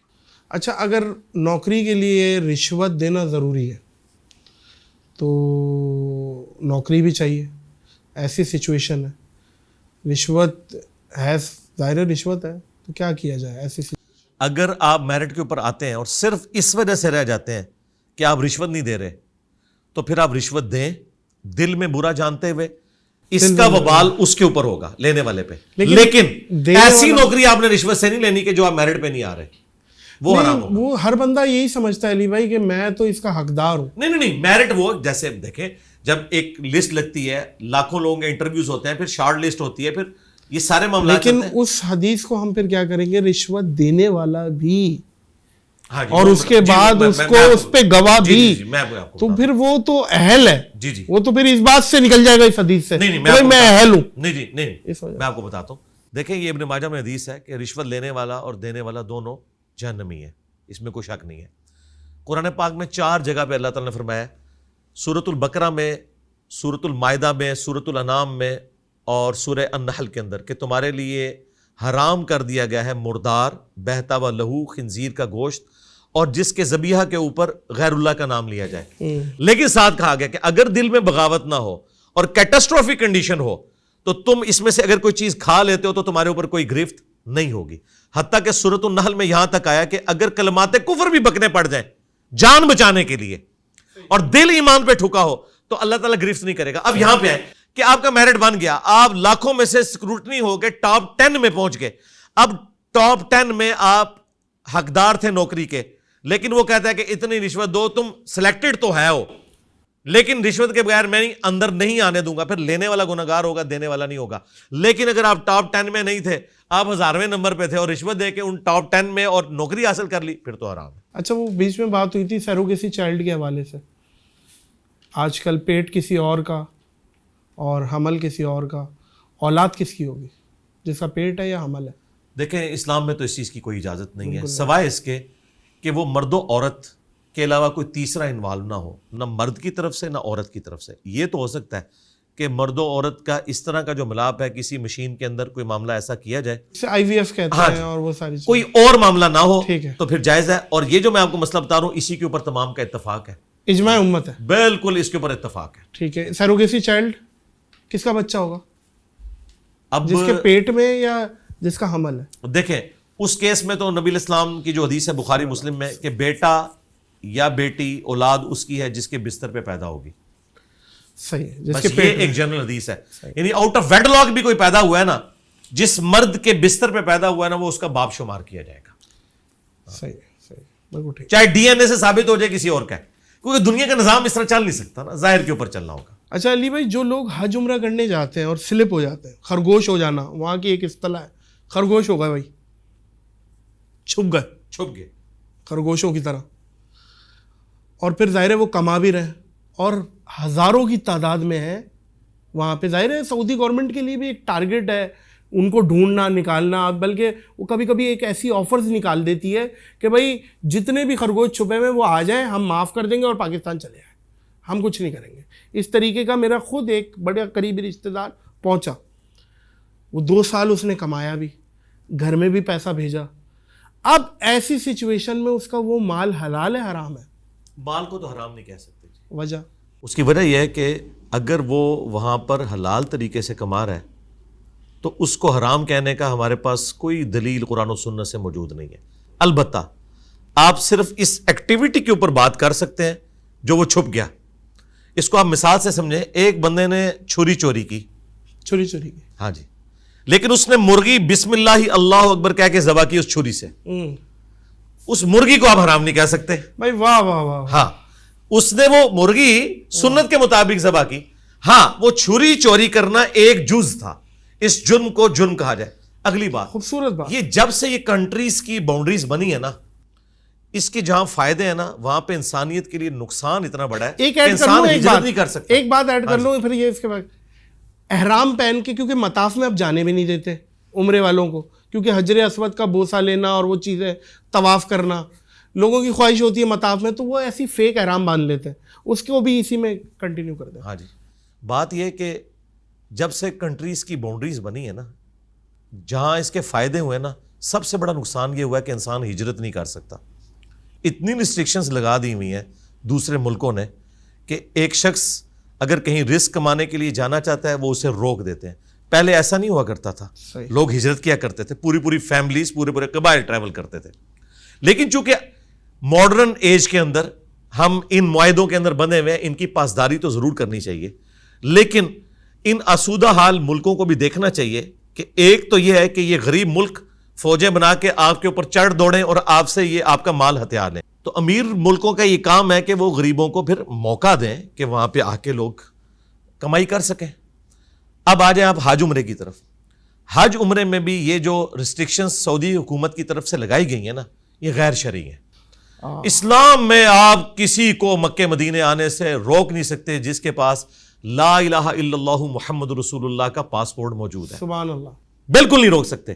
سورہ حج میں اللہ تعالیٰ نے واضح فرمایا کہ جو حرم ہے نا, حرم مکہ, یہ وہاں کے رہنے والوں کے لیے اور باقی سب آنے والوں کے لیے یکساں ہے. آپ کو خانہ کعبہ شریف مسجد حرام کے اندر کوئی شخص رہنے سے بھی نہیں روک سکتا. وہ اللہ کا گھر ہے. جس طرح آپ اپنے ماں باپ کے گھر جا کے رہ سکتے ہیں نا پورے ایک وثوق کے ساتھ, یہ خدا کا گھر ہے اور آپ کے پاس پاسپورٹ موجود ہے. سعودی حکومت کا یہ کہنا کہ اتنے لوگ حج کریں گے اس سے زیادہ نہیں کر سکتے, یہ بھی غیر اسلامی ہے. آج اپنی کیپیسٹی کے, جی میں آپ کو بتا رہا ہوں, کیپیسٹی نہیں, آج میں بتاتا ہوں جناب, میں انجینئر ہوں نا جی. ارے گدے کے ساتھ گدا لگا ہوا ہے, میں انجینئر ہوں. آج آپ امریکہ یورپ کے حوالے کریں, انہیں بتائیں گے ٹریڈ اپرچونٹی ہے, وہ کہیں گے اس سال کتنے آ رہے ہیں آپ کے 20 لاکھ, وہ کہیں گے اگلے سال 1 کروڑ لے آؤ, وہ آپ کو مینج کر کے بتائیں گے. یہ کوئی مشکل کام نہیں ہے, پیسہ لگائیں مینج کریں, ہو سکتا ہے. جن کے ذاتی کاروبار ہیں انہوں نے اتنی فرنچائزز دنیا میں نہیں کھولنی ہیں. آپ مثالیں دیتے ہیں جی, اتنے دنوں میں یہ ہوا جی, چائنا نے جی 2 ہفتے کے اندر اتنے بیڈز کا ہاسپٹل بنا دیا. کیوں بنایا؟ ہاں, سعودیہ ہوتا تو ان سے تو نہیں بننا تھا بھائی, نہیں بنتا بنواؤ. تمہیں اللہ نے ریسورسز اس لیے دیے تھے, اور صحرا ہے, خالی ہے اچھا, بہت. اور میں آپ کو بتاؤں دنیا میں لاکھوں لوگوں کا حج ان کی وجہ سے رہ رہا ہے. وہ بےچارے پیسے جوڑتے ہیں, وہ کہتے ہیں اگلے سال آؤ, اگلے سال 5 لاکھ بانٹ جاتا ہے, وہ بےچارے کر نہیں سکتے. یہ کام بالکل نہیں ہونا چاہیے, آپ رکھیں. اب آئیں وہ جو آپ نے کہا کہ طواف کعبہ میں احرام پہن کے, جی بالکل احرام پہن کے کریں. احرام آپ احرام کی نیت کے بغیر بھی 2 چادروں میں پھیر سکتے ہیں. نبی علیہ السلام کا عمومی لباس ہی 2 چادریں تھا. یہ صرف احرام کی حالت میں نہیں, نبی علیہ السلام نے جامعہ ترمذی ابو داؤد میں موجود ہے, نبی علیہ السلام اس حال میں برآمد ہوئے کہ آپ نے گرین کلر کی تہمت اور گرین کلر کی اوپر چادر اوڑھی ہوئی تھی. اس طریقے سے بخاری مسلم میں آپ کو وائٹ کلر کی بھی ملے گی. یہ نبی علیہ السلام کا عمومی لباس تھا, کرتا یا چادر اور نیچے تہمت. لہٰذا یہ جو احرام ہے نا, احرام اس وقت اپلائی ہوگا جب آپ نیت کریں گے عمرے کی, پھر اس کی پابندیاں ہوں گی. ورنہ عام حالت میں اگر آپ احرام کے ساتھ چلے گئے اندر اس لیے کہ وہ طواف کعبہ وہاں کرنے دیں گے, یہ آپ کا رائٹ ہے.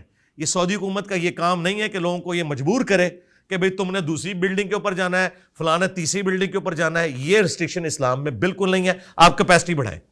اچھا, ایک کوئی قریبی دوست یا بندہ کنڈے کی بجلی استعمال کرا ہوا اور ہمیں پتہ ہے, اس نے بھی بتایا ہوا ہے بھائی بجلی کا بل بہت آ رہا ہے اس لیے کنڈا ڈالا ہوا ہے, اور اس کے اے سی میں آپ بیٹھے ہوئے ہیں, اس کے پنکھے میں آپ بیٹھے ہوئے ہیں, مستفید آپ بھی ہو رہے ہیں. تو یہ کس زمرے میں آئے گا آپ کے حساب سے؟ کیونکہ وہ چوری کر رہا ہے اور آپ کو پتہ ہے یہ چوری ہے اور اس کی ٹھنڈک لے رہے ہیں آپ. دیکھیں, کسی ایک خاص موقع کے اوپر تو اس کے اوپر کوئی شرعی فتویٰ نہیں لگے گا, لیکن اگر آپ کو یہ سب کچھ پتہ ہے اور اس کے باوجود آپ مزہ لینے وہاں گئے ہیں پھر تو حرام ہے. لیکن اگر آپ صلہ رحمی کے لیے گئے کہ مثلاً آپ کا کام تھا, وہ آپ کی بہن کا گھر ہے, آپ اپنے بہنوئی کو ملنے گئے ہیں, اب آپ اس کو یہ نہیں کہہ سکتے کہ تو چرس کا کاروبار کرتا ہے, تو بینک کے اندر جاب کرتا ہے, تو نے تو کنڈا لگایا ہوا ہے. یہ معاملہ وہ اللہ تعالیٰ کو خود جواب دیا ہے, اس کا وبال اس کے اوپر ہوگا. لیکن اگر آپ وہاں چسکے کے لیے بیٹھتے ہیں کہ میں بھی ٹھنڈک لے کے یہاں بیٹھوں, 5 منٹ کے لیے آیا تھا, جی 5 منٹ کے لیے آیا تھا, لیکن میں 5 دن رہوں گا, چلو میں اپنی گرمیاں گزاروں, پھر تو بالکل حرام ہے. اور اس کو سپورٹیو حدیث ہے صحیح مسلم میں, گناہ وہ جو تیرے دل میں کھٹکے اور تو اس بات سے آر محسوس کرے کہ لوگ اس پر مطلع ہو جائیں گے. واہ, یہ گناہ کی ڈیفینیشن ہے. واہ, یہ اور یہ فارمولا چورس سیٹیں یہ سب پہ لگ رہی ہے, جی سب صرف چوری کے بجلی پہ نہیں لگ رہی, چوری کی گاڑی پہ, جی کوئی فراڈ کے مال پہ, بالکل, کوئی زمین ہتھیالی ہے, یہ ساری چیزوں قرآن میں واضح ہے وَتَعَاوَنُوا عَلَى الْبِرِّ وَالتَّقْوَى وَلَا تَعَاوَنُوا عَلَى الْإِثْمِ وَالْعُدْوَانِ. نیکی اور پرہیزگاری کے کاموں میں ایک دوسرے کی مدد کرو, برائی میں نہیں کرنی. عورتوں کا کار چلانا, بائک چلانا, آج کل رکشے بھی چلا رہی ہیں کمرشل, ہم نے دیکھا ہے پیچھے سواریاں بیٹھی, غیر محرم سارے بیٹھے ہوئے ہیں. اب وہ دیکھ بھی رہے ہیں, ظاہر ہے ہر بندے کا اپنا ایک کردار ہے, تو وہ لیکن بیچاری وہ مجبوراً چلا رہی ہے. ظاہر ہے عورت باہر نکلتی ہے, عورت, میرا ایک ذاتی ایک چیز ہے جو میں سمجھتا ہوں, عورت غیرت میں مرد سے زیادہ ہوتی ہے, لیکن وہ جب نکلتی ہے اس کی کوئی بہت زیادہ مجبوری ہے تب نکلی ہے بھائی وہ. تو ایسی سچویشن میں عورت کیا کرے؟ مطلب بائک گاڑی اور چیزیں چلانا, کیونکہ بائک پہ بھی تھوڑا سا کھلا بیٹھنا پڑتا ہے, تھوڑا مردوں کی طرح, یہ بھی بائک کے پیچھے لگ جاتی ہیں اس طرح کی بدتر. دیکھیں, پہلی تو بات میں آپ کی سیکنڈ کروں گا کہ عورت مرد سے غیرت میں زیادہ نہیں, بہت زیادہ ہوتی ہے, کوئی کمپیریزن ہی نہیں ہے. اللہ تعالیٰ نے اس کی نیچر میں رکھا ہے, اس کا نام ہی عورت ہے, پردے کی چیز. اللہ نہ کرے کہ ایسا کسی عورت کے اوپر مشکل وقت آئے کہ وہ رزق کمانے کے لیے باہر نکلے. اسلام میں تو عورت کی زندگی ایک ملکہ والی زندگی ہونی چاہیے, ملکہ والی زندگی. یہ معیشت کی ساری ذمہ داری مرد کے اوپر ہے. الرجال قوامون علی النساء, مرد حاکم ہے عورتوں پر بسبب اس کے کہ وہ ان کا سارا خرچہ اٹھاتے ہیں. اگر معذور ہو مرد اگر معذور ہو تو سب سے پہلے تو یہ ہے کہ وہ معذور شادی سے پہلے ہے یا بعد میں ہے؟ شادی کے بعد ہو گیا, ایکسیڈنٹ شادی کے بعد ہو گیا, پیرالائز ہو گیا. تو اس معاشرے کی ذمہ داری ہے, حکومت کی ذمہ داری ہے کہ اس کے ساتھ ایسے معاملات کرے, اس کا خرچہ لگائے. یہ جو لوگ اربوں سنبھالے بیٹھے ہوئے ہیں, ان کی زکوٰۃ کروڑوں میں بنتی ہے, 1 ارب پہ 2.5 کروڑ زکوٰۃ بنتی ہے. بالکل صحیح. یہ اس معاشرے کی ذمہ داریوں سے سپورٹ کرے. لیکن اگر عورت کو پھر بھی نکلنا پڑتا ہے تو وہ اپنے حجاب کا اہتمام کرے اور کسی ایسی جگہ پہ نہ جائے کہ جہاں اس کے ساتھ کوئی اس قسم کا مس ہیپ ہونے کا معاملہ ہے. کوشش کرے کہ ایسی جاب کرے جو عورتوں والی جاب ہو. اب یہ جو آپ نے کہا نا بائک چلانا, بھائی جب سے یہ پیٹرول اتنا مہنگا ہے, گاڑی تو ہر بندہ افورڈ نہیں کر سکتا کہ وہ اپنے بچوں کو اسکول بھیجے. میں تو اب اپنے جہلم شہر میں دیکھتا ہوں کتنی عورتیں پورا نقاب برقع کیا ہوا ہے انہوں نے, اور وہ اپنے بچوں کو موٹر بائک پہ خود چھوڑتی ہیں اسکول. بہت اچھا کام ہے. دودھ پیتے بچوں کا پیشاب پاک ہم سنتے ہیں کہ بھائی بچے کو پیشاب پاک ہے. پیشاب تو پیشاب ہے. الٹی بھی کہتے ہیں کہ بھائی کوئی بات نہیں, دودھ پیتا بچہ ہے, کچھ ایسی چیز تھوڑی کھاتا ہے کہ کوئی غلط چیز ہو. صحیح ہے, نماز بھی پڑھ لو. تو اس پہ کیا معاملہ ہے شرعی؟ دیکھیں الٹی والا جو معاملہ ہے نا, یہ تو فقہ حنفی والوں نے اجتہاد کیا ہوا ہے. الٹی کا نجس ہونا کہیں سے کوئی ثابت نہیں ہے. پیشاب تو ظاہر ہے نجس ہے, چھوٹے بچے. جی چھوٹے بچے کا بھی نجس ہے. صرف اس میں یہ ہے کہ نبی الاسلام کی حدیث ہے بخاری میں سنن ابی داؤد کے اندر کہ اگر لڑکی کا پیشاب ہے تو آپ نے اسے پورے اہتمام کے ساتھ, یعنی لڑکی اور لڑکے کے اعتبار سے یہ فرق کیا گیا ہے نبی الاسلام کی تعلیمات کی روشنی میں کہ اگر لڑکی کا پیشاب ہے تو اسے پورے اہتمام کے ساتھ دھونا ہے, اور اگر لڑکے کا پیشاب ہے تو اس پہ چند چھینٹیں مار لینا کافی ہے. اس سے بعض لوگوں نے رزلٹ نکال لیا کہ شاید پاک ہے. پاک نہیں ہے ناپاک, اس لیے پانی اس پہ آپ ڈال رہے ہیں. اور یاد رکھیے گا ابو داؤد ترمذی میں حدیث ہے کہ پانی کو کوئی چیز ناپاک نہیں کرتی.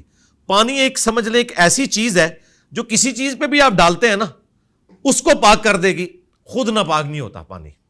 ٹھیک ہے, اس لیے اللہ تعالیٰ کہتا ہے میں نے آسمان سے پانی نازل کیا جو پاکیزہ ہے. علی بھائی کچھ لوگوں کو عادت ہوتی ہے الٹا سونے کی, وہ سوتے ہی ان کو نیند ہی الٹا آتی ہے, اور کچھ الگ الگ طریقے ہیں. کچھ یوں ہو کے سکڑ کے سوتے ہیں, کچھ لوگوں کو عادت ہوتی ہے. جیسے ایک سلمان خان ہے انڈیا میں, وہ بولتا ہے بھائی مجھے بیٹھ کے سونے کی عادت ہے, مجھے بیڈ سے زیادہ کمفرٹیبل, میں کسی اچھے صوفے پہ بیٹھ کے ٹیک لگا کے سو جاتا ہوں, اس میں مجھے زیادہ آسانی ہے. تو یہ اس طریقے سے سونا کیسا؟ اور کچھ لوگ کہتے ہیں غلط خواب آئیں گے اس اینگل پہ سو گے, گردن میں وہ جو اٹھنے کی کوشش کرتا ہے بندہ اٹھ نہیں پاتا, اس کو پتہ نہیں کیا کہتے ہیں انگریزی میں, یہ ساری چیزیں. تو اس کو ذرا کنکلوڈ کریں. دیکھیں صرف ایک طریقہ ہے سونے کا جس کی ممانعت ہے, وہ کیا؟ وہ ابو داؤد اور سنن ابن ماجہ میں حدیث ہے کہ ایک صحابی کہتے ہیں کہ میں پیٹ کے بل لیٹا ہوا تھا, ایک شخص میرے پاس آیا, اس نے میرے پاؤں پہ اپنے پاؤں سے ٹھوکر ماری اور کہا اٹھ, یہ جہنمیوں کا طریقہ ہے. وہ کہتے ہیں میں نے ایسے اٹھ کے دیکھا تو وہ اللہ کے محبوب صلی اللہ علیہ وآلہ وسلم تھے, کیونکہ جہنمیوں کو بھی جہنم میں الٹے پیٹ لٹا کے ان کی پھینٹی لگائی جائے گی. بولے اعوذ باللہ تعالی. الٹے پیٹ سے مراد جو یوں, اللہم اجرنا من النار, الٹے پیٹ وہ یوں پیٹ کے بل. اچھا پیٹ کے بل لیٹنا منع ہے, صحیح ہے. بس اس کو چھوڑ کے ہر طرح آپ لیٹ سکتے ہیں, آپ کی مرضی ہے. دائیں کروٹ لیٹیں, بائیں کروٹ لیٹیں. ہاں سنت ہے دائیں کروٹ لیٹنا, لیکن بائیں کروٹ بھی آپ لیٹ سکتے ہیں. ممانعت کوئی نہیں, ممانعت جس چیز کی ہے وہ پیٹ کے بل لیٹنے کی ہے. باقی یہ جو آپ بات کر رہے ہیں نا, اب میں آپ کو بتاؤں, میں گاؤں تکیہ لے کے سوتا ہوں, مجھے یہ عام تکیے کے اوپر نیند ہی نہیں آتی جب تک کہ میرا سر اتنا نہ ہو جائے کہ یہ جو جتنا فاصلہ ہے یہ کور نہ کرے, اس سے تھوڑا سا زیادہ ہو, یہ ایسے مجھے نیند ہی نہیں آتی. تو یہ ہر بندے کا ڈیفرنٹ ہے.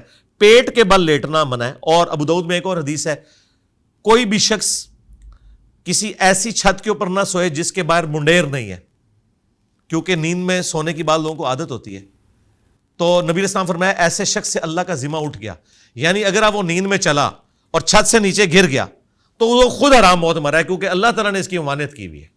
اس کو پتہ ہی نہیں ہے. نہیں پتہ نہیں ہے میرے بھائی, اس نے پتہ ہونا چاہیے اسے کہ نبی علیہ السلام نے منع فرمایا ایسی چھت پہ سونے سے, صحیح پہلے ہی منع کر دیا. صحیح ہے, صحیح ہے. ہاں تو کیوں چڑھا ہے اوپر, وہ بالکل ٹھیک, نہیں سو سکتا وہاں پہ. یہ عادت ہوتی ہے, یہ عادت ہوتی ہے لوگوں, بالکل صحیح ہے. کہ نبی علیہ السلام نے فرمایا 3 لوگوں سے اللہ تعالیٰ نے قلم اٹھا لیا ہے. ایک شخص جو سویا ہوا ہے, مجنون ہے, اور جو نابالغ ہے. لیکن یہ جو کیس ہے نا کہ آپ ایسی چھت پہ سو رہے ہیں, یہ تو آپ کے اختیار میں ہے نا. اختیار میں. نبی علیہ السلام فرمایا کہ جس نے بغیر 4 دیواری والی چھت کے اوپر سویا, اللہ کا ذمہ اٹھ گیا اس سے. صحیح ہے, صحیح. گونگے اور بہرے شخص کے بارے میں وہ کیا رہا ہے؟ اگر وہ اشاروں میں گالیاں دیں, ان کی بھی کچھ اشارے ہیں آئیڈینٹیفائی, میں ریپیٹ نہیں کر سکتا, وہ ہیں, مجھے پتا ہے, چھوڑے. تو وہ باقاعدہ گالی ہے.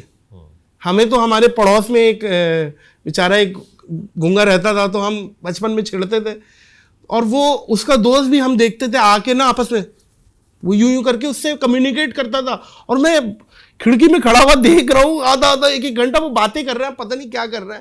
اللہ نے ایک حرص دی ہوئی ہے انہیں اشاروں میں, پتہ نہیں کیا سلیپ اسٹک. اور میں یہ سمجھتا ہوں سب سے بڑی زبان ہی اشارے کی ہے, کیونکہ ہم بہت سے ممالک جاتے ہیں تو انگلش یا ان کی لینگویج میں پھنستے ہیں, اٹلی وٹلی میں, تو ہم وہاں اشارے میں بات کرتے ہیں تو سمجھتے ظاہر ہے اشارے کی زبان. تو اس طرح اگر گالی دینا تو کیا اس کا بھی وہی معاملہ ظاہر ہے 100%. ان کو تو پتا ہے وہ کیا کر رہے ہیں. ہاں, اور معذرت کے ساتھ آپ جس شہر سے ہیں وہاں سے تو جو گونگے اور بہرے نہیں ہیں وہ بھی ہاتھ کے اشاروں سے گالیاں دیتے ہیں. ہاں بھائی. اور بلکہ وہ کراچی کا ایک بڑا مشہور پرینکر ہے, میں نے اس کو دیکھا ہے, وہ وہ اشاروں سے گالیاں دیتا تھا, ایک دو بار اس کی پھینٹی بھی لگنے لگی ہے. ہاں ہاں باقی کون پتہ, وہ ابھی اس وقت میرے سامنے بیٹھا ہے اس لیے میں کہہ نہیں یار علی بھائی آپ یقین کریں, آپ میرا کوئی بھی پرینک اٹھا کے دیکھیں, اگر گالی ہے نا میں نے اپنا کام چھوڑ دینا, یہ کام نہیں کیا بلیو میں, یہ جو ہوتا ہے یہ لعنت والا ہے. ارے یار علی بھائی کچھ ہمارے میں نے بھی, دیکھی بھی ہے, ہم بھی ایک جن تھے پرانے, آج ہم دیو ہے, ہمارا بھی لے لے یار, آپ دیو ہیں ہم دیو کے بھی پیو ہیں. جناب علی, مان لیا. جناب علی بات یہ ہے میں اپنی آن کیمرہ غلط کاموں سے توبہ کرتا ہوں, اللہ مجھے نادانی ظاہر ہے اس وقت ڈائریکٹر تو میں نے اسی کہہ رہا ہوں, وہ تھا نا, تھا وہ مر گیا, اس کے انتقال کو بھی تقریباً کوئی اس کی 15ویں برسی ہو چکی ہے, لیکن اس کی روح بھٹک رہی ہے ابھی بھی یوٹیوب پہ نا. سر بات یہ ہے ٹھیک ہے, اس میں کوئی شری گرفت نہیں ہے, اگر توبہ کر لی ہے. میں توبہ کر لی ہے, اور جتنے بھی جو میں نے ریئل پرینکس کیے ہیں, آج میں یہ بات پہلی دفعہ دوہرا رہا ہوں علی بھائی کی برکت سے, جو میں نے لوگوں کو تنگ کیا, اگر ان سے ان کی دل آزاری ہوئی ہے, اس کیمرے کی وساطت سے بھی میں توبہ اور معافی چاہتا ہوں, اللہ سے بھی معافی چاہتا ہوں. انشاءاللہ آگے اس چیزوں کو ظاہر ہے اللہ استقامت دے, آپ دعا کریے گا اس چیزوں میں نہ ہی جائیں تو بہتر ہے. میں خود کیونکہ ظاہر ہے جس گاؤں جانا نہیں وہاں کا راستہ کیا پوچھنا, آپ اس کو کھولنا. اچھا تو وہاں واپس ہیں, وہ جو گالی دینے والا ہے اسے بھی پتا ہے, اس کے پاس اتنے ہی ریسورسز تھے, اس نے وہ پورے یوٹیلائز کیے, لہٰذا وہ بھی گنہگار ہوگا, سیدھی سی بات. اس کے دور میں سوشل میڈیا, دیکھیں ٹو بی آنیسٹ ہم بھی ہیں, کام کر رہے ہیں, لیکن بات وہی ہے جو حق سچ ہو. ایک طوفان بدتمیزی تو ہے, اور ابیوزو بھی ہے, کرٹیسزم بھی ہے, ماں بہن کی گالیاں بھی دی جا رہی ہیں, فحاشی کا اڈا بھی ہے, مجروں کا اڈا بھی, کیا کیا ہے آج کے دور میں. کیا جیسے میرا بچہ بڑا ہو رہا ہے, میں کنفیوزڈ ہوں, میں بلکہ کنفیوز کیا, میں نے تو خیر یہ فیصلہ کیا ہے, میں نے کسی سوشل میڈیا اکاؤنٹس کی اجازت نہیں دینی اسے. زندگی تو گزار سکتا ہے نا, یا آکسیجن ہے. آپ کیا سمجھتے ہیں کہ آنے والی پوت کو سوشل میڈیا پہ ہونا ضروری ہے, یا جیسے آپ کہتے ہیں کتابی مطالعے ضروری ہیں؟ سوشل میڈیا کے لیے تو پہلے ایجوکیٹ کرنا بھی تو بہت ضروری ہے. وہاں پہ جہاں پہ تعلیم نہیں گئی ہے وہاں انٹرنیٹ چلا گیا پہلے. دیکھیں یہ بالکل نان سینس اپروچ ہے کہ کسی چیز کے نقصانات کی وجہ سے آپ اسے مکمل طور پر بین کر دیں. صحیح, ٹھیک ہے, اسلام نے ہمیشہ ہر چیز کا راستہ نکالا ہے. اب دیکھیں اللہ تعالیٰ نے ایک سیکس کا ایلیمنٹ انسان کے اندر رکھا ہے, لیکن اس کو نکالنے کا راستہ نکاح کا ہے. یہ نہیں کہا کہ اپنے آپ کو خسی کر لو. بخاری مسلم حدیث ہے, صحابہ کرام نے حضور سے پوچھا یا رسول اللہ ہم اپنے آپ کو خسی کرنا چاہتے ہیں, آپ نے فرمایا اس کی اجازت نہیں ہے. بخاری مسلم حدیث ہے, اے نوجوانوں کے گروہ جس میں استطاعت ہے وہ نکاح کرے, اور جو نکاح نہیں کر سکتا وہ روزے رکھ کے اپنی شہوت کو ٹھنڈا کرے, لیکن اپنے آپ کو خسی نہیں کر سکتا. ایک نیچرل چیز ہے. دنیا میں جتنی بھی اس قسم کی چینجز آتی ہیں ان کے اوپر شرعی فتویٰ لگانے کے لیے ضروری ہے کہ وہ 100% حرام ہو. مجھے بتائیں ٹی وی اس کا نیگیٹو یوز بھی ہو رہا ہے. دیکھیں ناک پہ مکھی بیٹھی ہے تو ناک تو نہیں کاٹنا آپ نے, مکھی کو اڑا رہا ہے. واہ واہ واہ. سوشل میڈیا اگر آپ سمجھتے ہیں اس میں کوئی گندگی ہے, ایک مثال میں بھی دے دوں. ہاں جی, اناڑی ڈرائیور نے مرسیڈیز ٹھوک دی تو ڈرائیور کی غلطی ہے, یہ بات تو ہے, لیکن بڑھتی جا رہی ہے, بہت زیادہ خرافات ہیں. سلطنت عثمانیہ کی تباہی کی سب سے بڑی وجہ یہ تھی کہ وہ جو جدید دور کے تقاضے تھے نا ان کا وہ خیال نہیں رکھ سکے. وہ اسی چکر میں پڑے رہے کہ یہ توپ کے گولے کے اندر سور کی چربی ڈلتی ہے, بس پتہ نہیں اس گولے کو انہوں نے نیچے رکھ کے نماز پڑھنی تھی, تو بس دیکھ لیں پھر آج تک ہم ذلت کاٹ رہے ہیں. تو اس طرح کی جو چیزیں ان کو دیکھنا چاہیے کہ میرے بھائی ہم یہ جو اتنا بڑا فتویٰ لگاتے ہیں کہ اس سے یہ کرنے دوں گا اور آپ کے کرنے سے رکنا کوئی نہیں. Forbidden fruits are always sweet, یہ انگریزی کا محاورہ ہے, منع کیے گئے فروٹ ہمیشہ میٹھے ہوتے ہیں. آپ نے ایجوکیٹ کرنا ہے کہ بھائی یہ غلط ہے یہ صحیح ہے, آپ نے یہ کرنا ہے اس سے بچنا ہے. ادروائز اگر آپ کیٹاگوریکل کر دیں گے نا تو آپ اپنے بچوں کو سائیکو کر لیں گے, وہ اس معاشرے میں چل ہی نہیں سکتے. جس طرح آج ہم کہتے ہیں تعلیم کے بغیر اس معاشرے کے اندر آپ ایک پڑھ لکھے طبقے کے اندر اپنی بات نہیں پہنچا سکتے. یہ تو آپ کی بیسک کیسے فلٹر کریں کہ وہ بچہ غلط چیز نہ دے. جی جس طرح آپ خود ہوئے ہیں فلٹر, آپ تو اب ایوالو ہو چکے ہیں نا, تو آپ خود سمجھ سکتے ہیں کہ میں نے اس کو کس طریقے سے کرنا ہے. یہ جو آپ بند کرنے والی بات کر رہے ہیں نا, میں نہیں کہہ رہا, میں اس کا حل اس کا یہی ہے نا کہ وقت کے ساتھ ساتھ انسان لرن کرتا ہے. میں کہہ رہا ہوں حل کیا, آنے والی پوت کیا انہیں بھی یوٹیوب کا اکاؤنٹ ایجوکیٹ کرنا ضروری ہے؟ جس طرح عامر خان نے یہ ایجوکیٹ کیا چھوٹے بچوں کو تارے زمین پر، جی اس نے ایجوکیٹ کیا، اس طرح ہمیں بھی ایجوکیٹ کرنا چاہیے.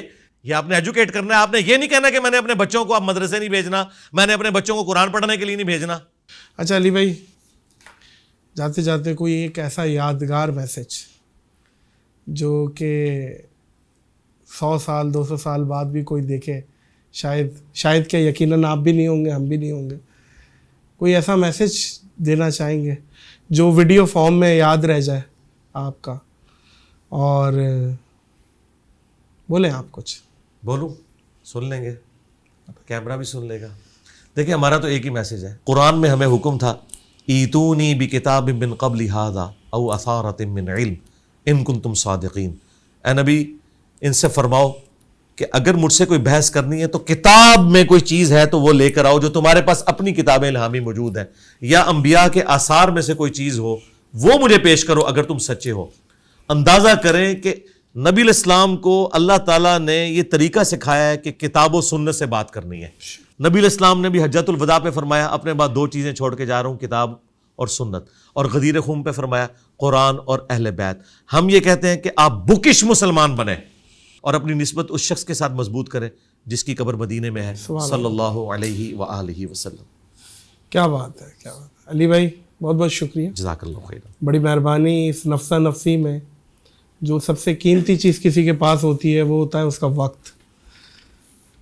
وقت ہم نے دیا، ہم تو آئے تھے، آپ نے دیا، آپ کی بڑی مہربانی. الحمدللہ ہمارے پاس تو تھا، ہم آ گئے اور آپ نے نکالا، آپ کا بڑا پن. اور اللہ آپ کو استقامت دے، اللہ ہم کو بھی استقامت دے، آمین بس اللہ راضی ہو جائے. آمین آمین. جب ہم جائیں دنیا سے تو اللہ راضی ہو، بس یہی مشن ہے اور یہی کوشش ہے. معزز خواتین و حضرات، اس پوڈ کاسٹ کو اختتام کریں گے اس دعا، اس یقین، اس اپنے پن کے ساتھ کہ اپنا اور دوسروں کا بہت زیادہ خیال رکھیے گا. 1947 میں ہمیں پاکستان کی ضرورت تھی، آج پاکستان کو ہماری ضرورت ہے. پاکستان کو خصوصی دعاؤں میں یاد رکھیے گا، مجھے دعاؤں میں یاد رکھیے گا، علی بھائی کو دعاؤں میں یاد رکھیے گا. اللہ حافظ.